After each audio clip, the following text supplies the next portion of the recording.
죄를 사하여 주시리라 하시니라. 아멘. 이튿날이 되어서 예수님과 제자들이 베다니에서 나왔습니다. 그때 예수님께서 굉장히 배가 고프셨다라고 성경이 말씀하고 있습니다. 저 멀찍이 보니까 잎사귀가 있는 한 무화과 나무를 보셨고 그 나무에게 어떤 열매가 있나 싶어서 가까이 가서 보셨습니다. 근데 잎사귀 외에는 아무것도 열매가 없게 되자 예수님께서 이제 저주를 하게 되었죠. 근데 이 잎사귀 외에는 아무것도 없는 이유는 13절 뒤의 말씀처럼 무화과의 때가 아니었다라고 분명히 말씀하고 있습니다. 지금 무화과가 잎이 무성해질 때는 3월경, 유대력으로 3월경이겠지만 이제 열매가 맺혀지게 되는 것은 구로부터 3개월이 지난 6월, 유대력으로 6월 정도 되면은 열매가 맺히게 됩니다. 그럼 예수님께서 딱 보셨을 때 아직 열매가 맺힌 철이 아닌 거죠. 우리가 뭐 사과나무나 포도나무나 할 것 없이 분명히 주렁주렁 열매가 맺힐 때가 있는데 잎사귀밖에 없다고 해서 저주하는 사람은 없을 겁니다. 그럼 예수님은 무화과 열매가 나올 때가 아님에도 불구하고 거기에서 열매를 왜 찾으셨으며 열매가 없다고 해서 상식적이지도 않게 왜 없는 것에 대해서 우리 심판을 말씀으로 이렇게 심판을 하고 계실까요? 그 이유가 뭐라고 생각합니까?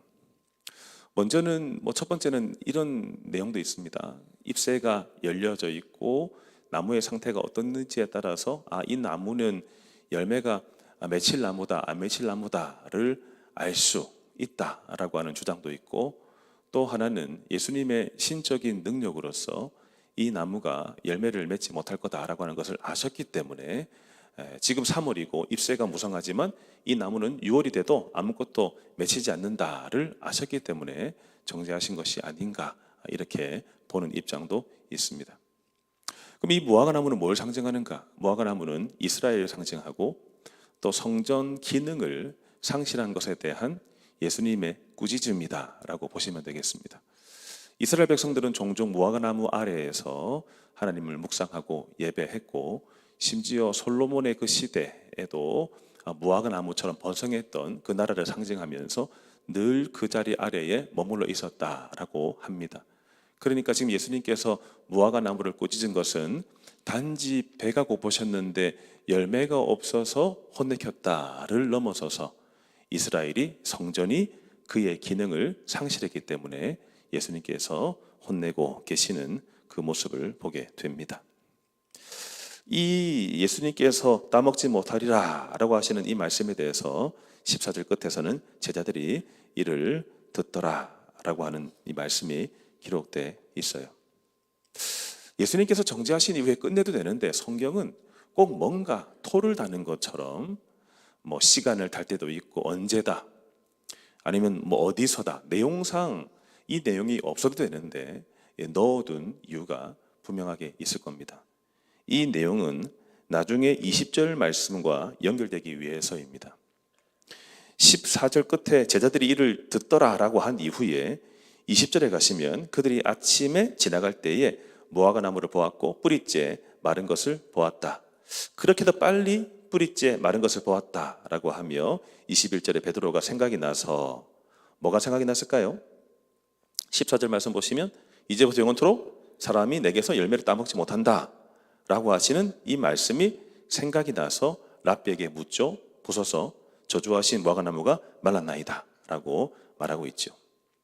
그럼 지금 15절부터 19절까지의 내용과 상관없이 위에 분명히 12절부터 14절까지 맞춰지고 나서 20절부터 22절까지 또 다시 이렇게 연결이 되고 있는 것을 바라보게 되면서 이것을 이제 문학적인 구조로 봅니다. 인클로지오라고 해서 샌드위치 구조, 중간에 뭔가 알맹이가 있고 이 알맹이를 감싸고 있는 양쪽 위에서 또 밑에서 감싸고 있는 이 구조를 통해서 안의 내용이 뭔지를 보여주고 있는 거죠. 제가 무화과나무가 이스라엘과 성전을 상징한다고 했는데 그 안에 알맹이 내용에 보시면 15절에 뭐에 대한 말씀이죠? 성전에서 임박한 심판을 예고하시는 내용이죠. 그럼 결국은 무화과나무가 뭘 상징한다라고 하는 것을 우리가 알 수 있죠. 15절에 그들이 예루살렘에 들어갔습니다. 예수님께서 성전에 들어가시자 하신 행동이 뭐죠? 먼저 15절 보시면 15절에 내쫓으셨다. 의자를 둘러 엎으셨다. 지나다님을 허락하지 아니하셨다. 야, 예수님에게 이런 모습이 있었네요. 마치 혈기 부리는 것처럼 느껴지는 예수님의 모습이 보이게 됩니다. 왜 그러셨죠? 당시에 종교 지도자들이 상인에게 희생 제물을 매매하는 권한을 주면서 돈을 받았습니다. 돈을 받는 이 장소가 돼버린 것에 대해서 예수님께서 굉장히 지금 이 화를 내고 계시는 장면이지요. 그러면서 예수님께서 17절에 뭐라고 말씀하셨죠? 기록된 바 내 집은 뭐라고요? 만민이 기도하는 집이다. 이 말씀은 이사야 56장 7절 그리고 예레미야 7장 11절 말씀을 인용하신 거죠. 성전 기능이 상실된 것을 바라보시면서 혼내셨고, 내 집은 누가 기도하는 집이라고요? 만민이 기도하는 집. 그럼 이 유대인들이 그들의 여러 가지 이익들을 거둬들이면서 허락한 그 장소, 거기에는 이방인들도 들어올 수 있는, 이방인들이 들어가지 못하는 예배당의 공간이 있지만 이방인들이 들어갈 수 있는 공간이 있었는데, 그 공간을 전부 다 누구에게 내준 거죠? 매매하고 장사하고 파는 사람들에게 그 장소를 내주다 보니까 이방인들이 들어갈 수 있는 장소가 없었던 거죠. 이것에 대해서 성전 기능이 제대로 작동하지 않는, 사람의 이 욕심 때문에 사고 파는 이 시장터가 된 것에 대해서 예수님께서 굉장히 화를 내고 계시는 겁니다. 이것이 17절 뒤의 말씀처럼 너희는 강도의 소굴을 만들었다라고 했죠. 여러분, 예수님은 혼내키실 때 내심 바라는 것이 있습니다. 돌이키고 회개하는 겁니다. 주님은 우리가 진짜 멸망당하기 위해서 혼내키신 적이 없습니다. 주님이 만약에 우리를 혼내키시고 끝내기로 작정하셨다면 이 땅에 사람의 몸을 입고 오실 수도 없어요. 또 그 사람을 만날 필요도 없어요. 구약의 말씀을 인용해서 굳이 말씀을 전하실 필요가 없어요. 근데 계속해서 선언하시고 선포하시는 이유는 뭐냐면 돌이키라는 거예요. 우리가 주님의 부름을 받고 내가 하나님께 속해 있다는 그 증거가 뭐냐면 잘못된 길로 갈 수 있고 실수하여 넘어질 때가 있는데 주의 말씀이 들리면 반드시 회개하게 되어 있다는 겁니다. 내 안에 성령님이 작동하셔서 내가 잘못 살았구나, 내가 잘못 판단하고 잘못 행동했구나, 이것이 생각나게 되면서 뉘우치고 돌이키고 회개하게 됩니다. 이것은 주님이 부르신 사람의 특징입니다. 근데 주님이 부르시지 않는 사람은 아무리 말해도 알아듣지 못해요. 악한 마음만 품어요. 대제사장들과 서기관들이 예수님께서 혼내키실 때 어떤 마음을 품었을까요? 회개할 마음을 품었을까요? 18절 말씀 보세요. 대제사장들과 서기관들이 듣고, 듣는 거 들었어요. 그리고 어떻게 했나요?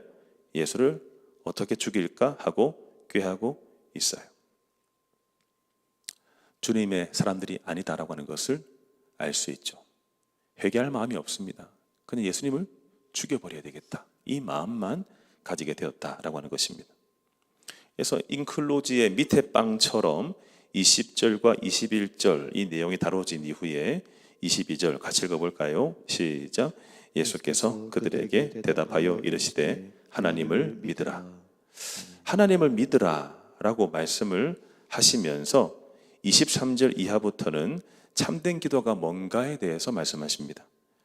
성전은 기도하는 집이라고 했는데 기도에 대해서, 또 기도하게 만드는 믿음에 대해서 예수님께서 정리하며 말씀을 하시죠.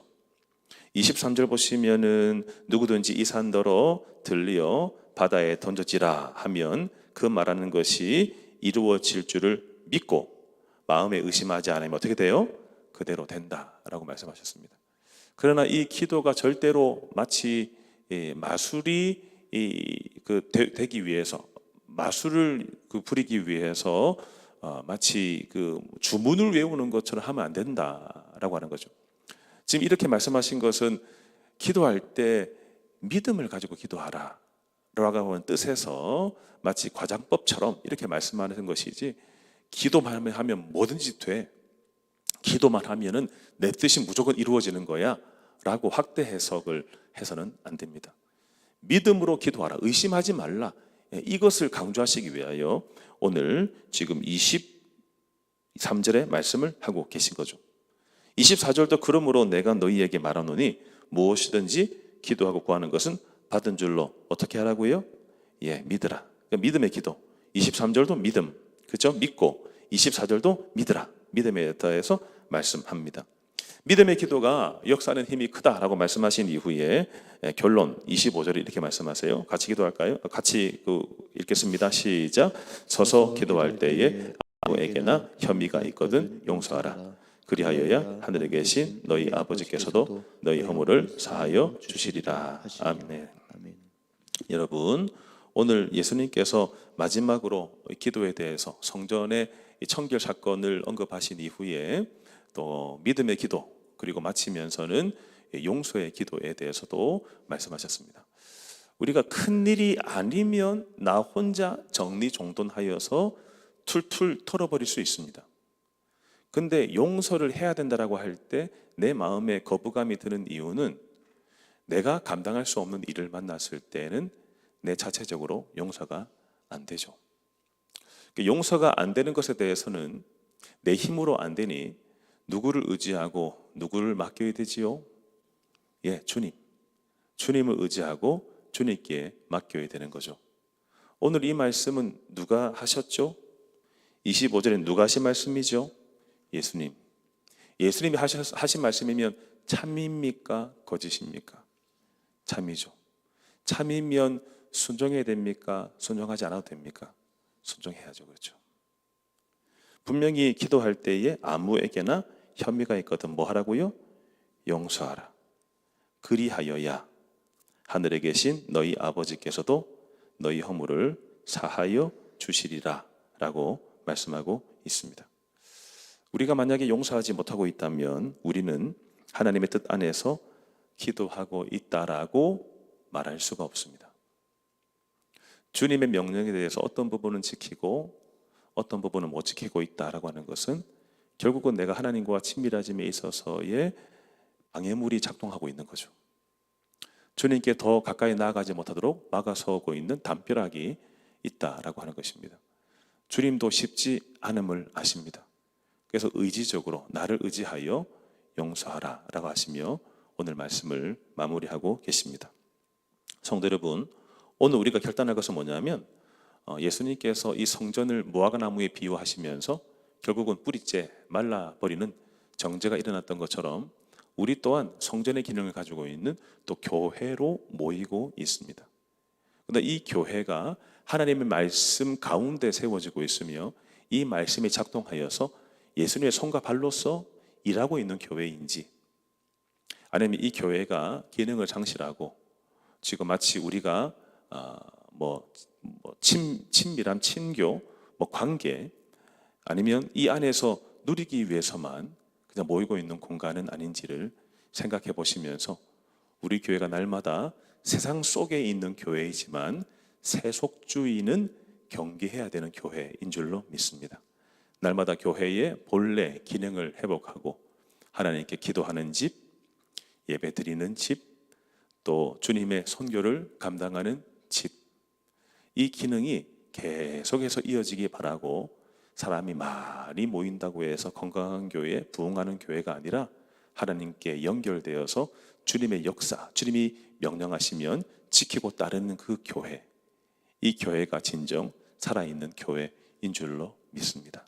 이 교회를 함께 만들어갈 수 있는 우리가 되기를 바라고, 또 우리의 기도 제목 첫 번째가 용서가 되어서 하나님 용서하게 하여 주옵소서, 내가 용서받았으니 용서하게 하여 주옵소서, 이 기도가 매일마다 하나님께 올려드릴 수 있는 기도가 되기를 축복합니다. 기도하겠습니다.